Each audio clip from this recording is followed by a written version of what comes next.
In today's video, we're going to be going over some custom tactics that are going to hopefully help you guys out and put you in a better position. We're going to be going over how it plays in game and how it counters formations that other people play like this. Now, the formation that we're talking about in today's video is, of course, as you've seen by the thumbnail, the 4-2-3-1.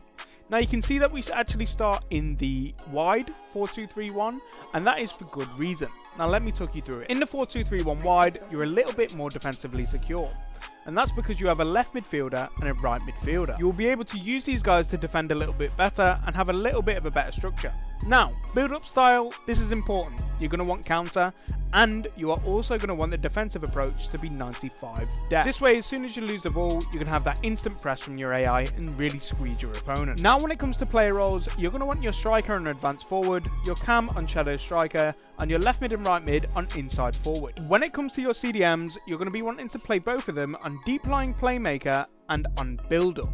Now, in terms of defenders, nice and easy. Both fullbacks you're going to want on fullback and defend, and then you're going to want both your centre halves on the defender role. And don't forget your goalkeeper. You're going to want him on goalkeeper, because if you have him on sweeper keeper, sometimes they can come out and it gets a little bit tragic. Now, if you do want to change the goalkeeper role, feel free to do so. That's up to you. Now, the choice of player in each position is very specific.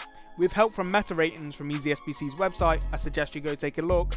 Every single player that I've chosen in my team is there for a reason. So if we take a look at both of my CDMs, my left CDM, I want him to be left-footed, and my right CDM, I want him to be right-footed, and same with my left mid and my right mid. Now, me personally, I haven't got enough coins for a good right midfielder with a right foot, but if you have a right midfielder that is left-footed with finesse shot plus, I don't mind it. Now, these exact tactics have been used from EasySBC's website from Boras, who's a very well-known FIFA player and has done well and understands the game to a high degree. As you can see, it's only been posted 9 days ago, so it's something fairly new. Our website literally has the exact code, the exact player roles, everything down to the T on there, so you can copy it straight out of it and put it into your team.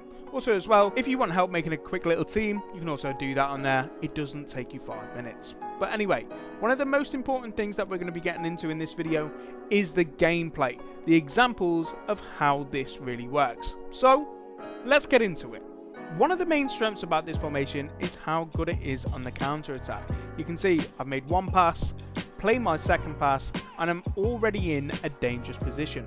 This is what this formation is great at, hitting your opponent on the break and making them pay for losing the ball. As you can see, with your left mid and right mid on inside forward, they're always in places in the box, picking up areas that is dangerous. You know, I'm playing 1-2s in the box of my opponent, making him nervous and getting a nice goal. Now, one thing I really do suggest in your team, especially in that number 10 role at cam, is have incisive pass plus. The passes that you can play with this literally split teams in half and leave them absolutely open. And I want you to remember, don't just defend with your CDMs all the time, because you will get caught out doing so. When you need to manually step up like here and make a challenge with your centre back, do it, but timing is key. Now, speed boosting, L1 speed boosting, the mechanics of the games, going down the line, doing a nice bit of trickery. You can see here my opponents brought 2 people across, were able to pick them apart, and a nice little green time finish near post. And that is what this formation is all about, having options going forward. Even though you have 1 striker, you effectively have 3. And that's not counting the cam. I feel like in this game especially, having a cam is one of the most important things that you could do. And the reason being is because when people play formations with centre mids, their formation does not actually help them defensively. The positioning of centre mids on this game is really bad. It doesn't help you out, whereas CDMs, they have a little bit more nous about them. And if you're wondering why I like left foot is on the left and right foot is on the right side of the pitch, that is because of Trivela options. The amount of times you are able to crack a Trivela from 25 yards out as a get out of jail free card, as long as you green time it, it's flying in. But you can see from the clips in the back how involved your midfield players are. I brought my left mid back here, I win the ball, give it to my CDM, 1 pass through, and we're already into a dangerous position, and we get a penalty from it.